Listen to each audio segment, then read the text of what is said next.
जितने भी discovered element है उन्होंने क्या इसी कॉन्सेप्ट पे सारे एलिमेंट्स को एडजस्ट किया। अब देखो यहां पे तो hydrogen, lithium, beryllium, boron, carbon, nitrogen, oxygen, fluorine, sodium, magnesium, aluminium, silicon, phosphorus, sulphur, chlorine,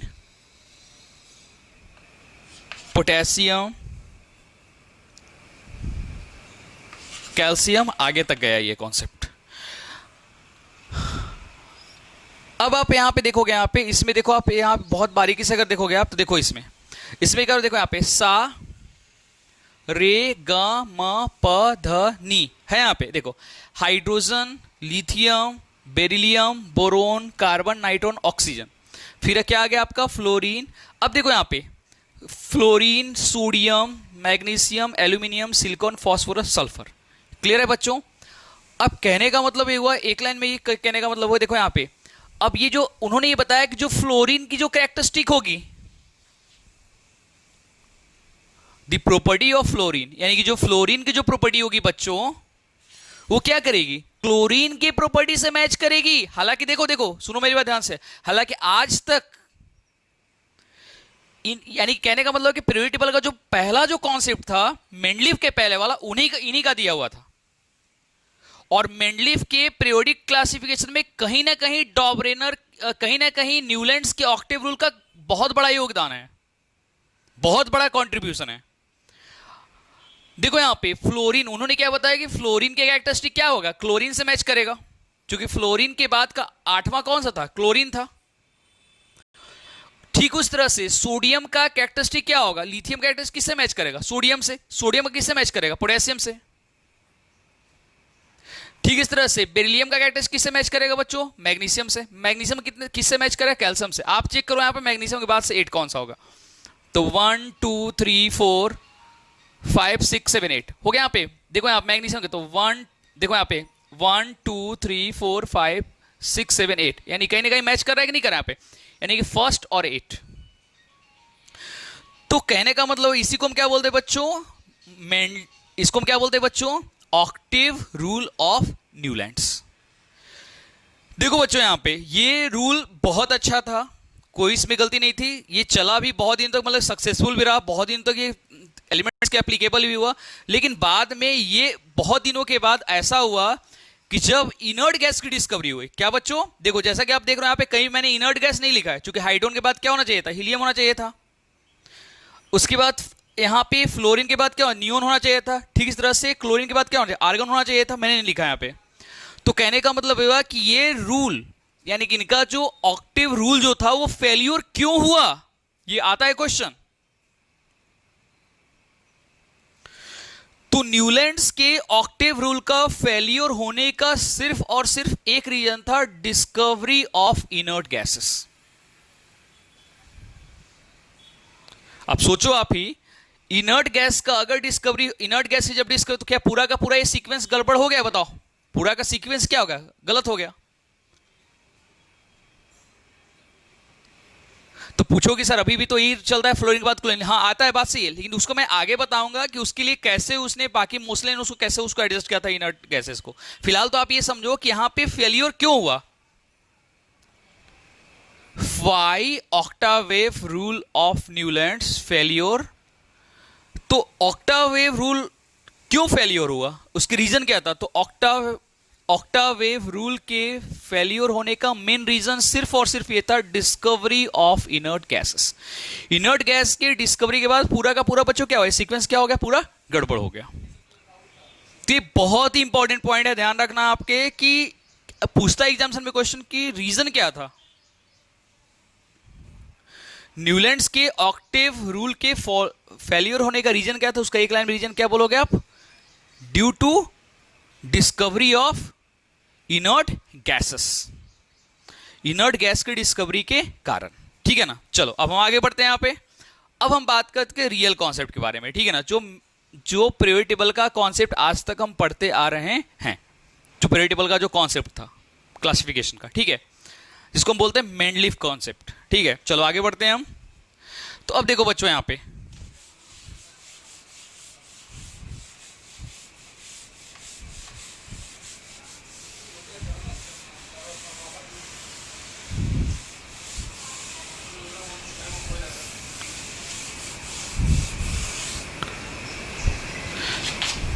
अब देखो बच्चों यहाँ पे मेंडलीव का कॉन्सेप्ट क्या कहता है। देखो यहाँ पे मेंडलीव कॉन्सेप्ट देखो, एक्चुअली में मेंडलीव का पूरा नाम बच्चों पता है आपको? मेंडलीव का पूरा नाम है दमित्री इवानोविच मेंडलीव।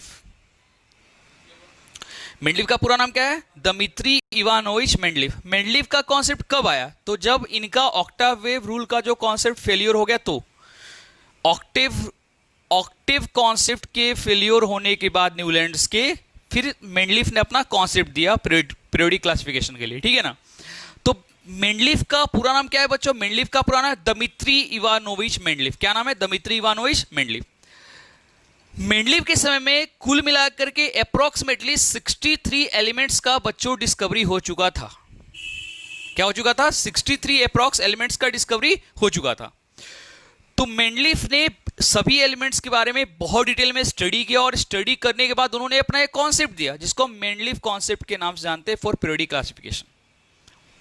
उन्होंने क्या कॉन्सेप्ट दिया? फिर ध्यान सुनो यहां पे। उन्होंने बोला the physical and the chemical properties of the elements are periodic function of their atomic weight. एक बार फिर सुन लो यहां पे, the physical and the chemical properties of the elements are periodic function of their atomic weight। देखो बच्चों यहां पे उनका ये सिंपल सा कॉन्सेप्ट था कि उन्होंने क्या किया, उस समय जितने भी एलिमेंट डिस्कवर्ड थे उसको उन्होंने क्या, उसके मास के अकॉर्डिंग एडजस्ट कर दिया। और एडजस्ट करने के लिए उन्होंने क्या किया कि पीरियोडिक टेबल बना लिया। टेबल कैसे बनाया भाई? तो उन्होंने क्या किया, कुल मिलाकर के उस समय उन्होंने 7 पीरियड्स बनाए थे, और उन्होंने उस समय कुल मिला के 8 ग्रुप बनाए। तो उस समय जितने भी 63 एलिमेंट्स थे उन्होंने क्या किया, उस सभी 63 एलिमेंट्स को 8 ग्रुप्स और 7 पीरियड्स में एडजस्ट किया।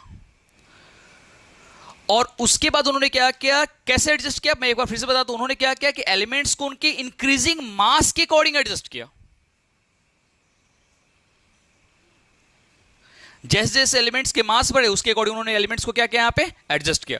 और उन्होंने बताया कि एक सर्टेन नंबर के बाद एक एलिमेंट की प्रॉपर्टी दूसरे एलिमेंट की प्रॉपर्टीज क्या करेगी, मैच करेगी। अब बच्चों किसी भी एलिमेंट्स की 2 प्रॉपर्टी होती है यहां पे, एक होता है उसका फिजिकल प्रॉपर्टी और एक होता है केमिकल प्रॉपर्टी। आपके लिए जानना बहुत जरूरी है। जैसे मैंने अभी वर्ड यूज किया था कि फिजिकल एंड केमिकल यूज किया था ना, किसमें? मेंडलीव की पीरियोडिक क्लासिफिकेशन बताने में। तो किसी भी एलिमेंट्स की 2 प्रॉपर्टी होती है, एक होता है फिजिकल प्रॉपर्टी, दूसरा होता है केमिकल प्रॉपर्टी। तो सबसे पहले बच्चों हम ये जानेंगे फिजिकल प्रॉपर्टी क्या होता है, और देन ये जानेंगे केमिकल प्रॉपर्टी क्या होता है। यहाँ पे समझ लो, उसके बाद हम आगे बढ़ते हैं। यहाँ पे तो फिजिकल प्रॉपर्टी का मतलब होता है किसी भी सब्सटेंस की वैसी प्रॉपर्टी जिसको हम देख करके एक्सप्लेन कर सकते हैं। चाहे वो कोई भी सब्सटेंस हो बच्चों, उसको हम देख करके बता सकते हैं, उसको हम क्या बोलते हैं यहाँ पे, फिजिकल प्रॉपर्टी बोलते हैं यहाँ पे। जैसे कि हम देख कर क्या बता सकते हैं, melting point, boiling point, colour, smell बता सकते हैं, यहाँ पे बता सकते हैं ना। तो कहने का मतलब ये this all are called physical properties of substance. और केमिकल प्रॉपर्टी क्या होगी बच्चों? केमिकल प्रॉपर्टी सब्सटेंस का वो होता है कि एक सब्सटेंस को दूसरे सब्सटेंस से रिएक्शन करने के बाद जो प्रॉपर्टी आती है उसको हम क्या बोलते हैं, केमिकल प्रॉपर्टी। अब इसको समझने के लिए एक छोटा सा आप एग्जांपल ले लो। यहाँ पे लाइम का ले लेते हैं हम एग्जांपल। लाइम को देख करके आप क्या बताओगे?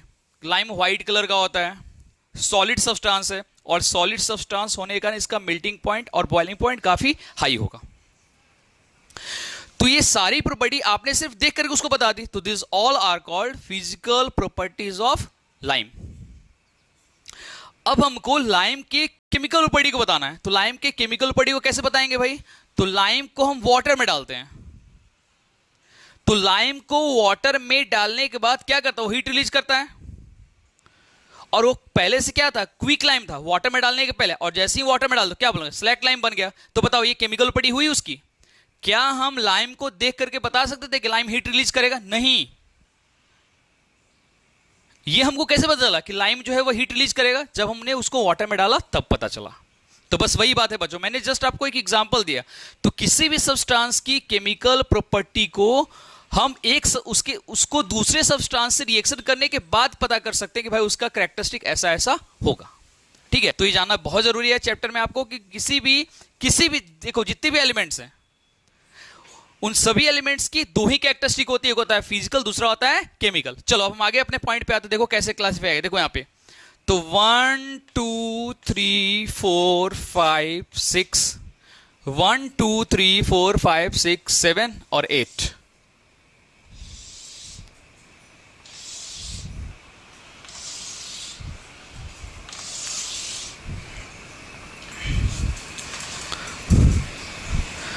वन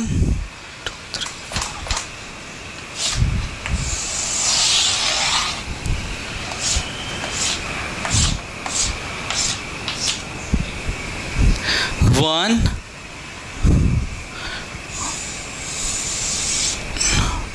2 3 4 5 6 7। देखो बच्चों यहां पे इसको हम क्या बोलते हैं बच्चों, इसको हम बोलते हैं यहां पे 1। देखो यहां पे 1 2 3 4 5 6 7 ये सब आपका क्या है बच्चों, इसको हम बोलते हैं क्या, इसको हम बोलते हैं पीरियड्स। पीरियड्स ऐसे लेते हैं। अब देखो यहां पे ग्रुप कौन सा था भाई, तो 1 first, second, third, fourth, fifth, six, seventh और एक और इधर बना देते हैं। चलो ये आपका हो गया 8। ठीक है, देखो तो ये क्या है बच्चों, ये आपका हो गया। देखो ये लाइन, इस लाइन को क्या बोलते हैं हम, इसको हम बोलते हैं यहाँ पे क्या, दिस इज कॉल्ड ग्रुप्स। देखो ये फर्स्ट ग्रुप हो गया, ये सेकंड हो गया आपका, ये थर्ड हो गया यहाँ पे, ये फोर्थ हो गया, ये फिफ्थ हो गया, ये सिक्स हो गया, सेवंथ और 8। तो दो तरह का लाइन, एक वर्टिकल लाइन होता है, एक हॉरिजॉन्टल लाइन होता है, आप ध्यान रखना यहाँ पे। और इस लाइन को हम क्या बोलते हैं, दिस कॉल्ड पीरियड। अब देखो यहाँ पे तो ये उन्होंने क्या किया, ये उस समय 63 जितने हुए एलिमेंट डिस्कवर, उन्होंने क्या उसको 7 पीरियड्स और 8 ग्रुप में क्लासिफाई किया। क्लियर सी बात है। अब देखो यहाँ पे उन्होंने क्या किया कि अपने समय तक सभी डिस्कवर्ड एलिमेंट्स में उन्होंने क्या किया, मेटल्स को लेफ्ट साइड में रखा था, कॉर्नर पे। यानी कि all metals are adjusted in left side. Left side में सारे मेटल को कहां रखा था बच्चों, मेटल्स को रखा था लेफ्ट साइड में। सारे नॉन मेटल को कहां रखा बच्चों, राइट साइड में। नॉन मेटल को कहां रखा, राइट साइड में। और नॉन मेटल के साथ में ही उन्होंने क्या किया, मेटलॉइड्स को भी रखा। तो एक बात ध्यान रखना, नोट कर लो इस चीज को। मेंडलीफ ने अपने पीरियोडिक टेबल के क्लासिफिकेशन में नॉन मेटल के साथ ही उन्होंने मेटलॉइड्स को भी रखा। मेटलॉइड्स को भी उन्होंने कहां रखा, एक साथ ही रखा। किसके साथ, नॉन मेटल के साथ। तो उन्होंने क्या किया यहाँ पे, मेटल्स, नॉन मेटल और इधर क्या किया उन्होंने, मेटलॉइड्स रख दिया बीच में यहाँ पे। ये सब लाइन देखो यहाँ पे। हालांकि इसके बारे में बताऊंगा आप लोगों को ट्रिक से कैसे इसको एडजस्ट करते हैं। फिलहाल तो आप इसको रफली समझ लो, नेक्स्ट लेक्चर में इसके बारे में डिस्कस करेंगे। तो देखो यहाँ पे ये क्या आपका हो गया, मेटलॉइड्स हो गया। इधर आपका क्या है, नॉन मेटल्स है। और ये आपका क्या हो, इधर साइड में क्या होगा, मेटल्स। अब देखो यहाँ पे, अब इससे कम से कम ये तो पता चल गया हमको कि अगर मान लो कि हमको मेटल के बारे में पता करना होगा तो हम किधर के एलिमेंट्स के बारे में डिस्कस करेंगे, लेफ्ट साइड के या राइट साइड के। नो, तो लेफ्ट साइड के एलिमेंट्स के बारे में पढ़ेंगे। उस समय की बात बता रहा हूं, 1869 की बात बता रहा हूं कि अगर मान लो उस समय किसने बोला होता आपको, किसने बोला होता कि भाई चलो बताओ भाई कि हम मेटल कैसे आइडेंटिफाई कर टेबल में, तो क्या हम लेफ्ट साइड वाले जितने भी उनके बारे में स्टडी करेंगे, उनका मेटल क्या कैरेक्टरिस्टिक हमको पता चल जाएगा। अगर उसमें पूछा जाता है कि चलो भाई नॉन मेटल्स के बारे में बताओ, तो नॉन मेटल्स के लिए क्या करते, राइट साइड वाले जितने भी एलिमेंट्स थे उसके बारे में स्टडी कर लेते, तो हमको नॉन मेटल की कैरेक्टरिस्टिक पता चल जाती। इसके साथ ही साथ उसके बीच में मेटलॉइड्स को रखा गया। अब देखो बच्चों, आज की डेट में मेटलॉइड्स कुल मिलाए कितने, 7 हैं।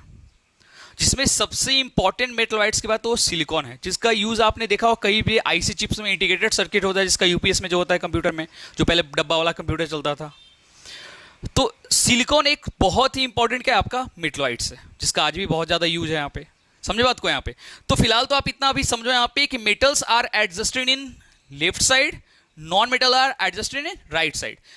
राइट साइड में उन्होंने क्या किया था बच्चों, नॉन मेटल को एडजस्ट किया था, और राइट साइड के जस्ट नीचे में किसको एडजस्ट किया था, मेटलॉइड्स को एडजस्ट किया था। In the total number of groups are 8 and periods are 7। Clear सी बात है, कोई दिक्कत नहीं है ना। तो इस तरह से उन्होंने क्या, इस तरह से उन्होंने अपने समय में डिस्कवर सारे एलिमेंट को क्या किया था, एडजस्ट किया था।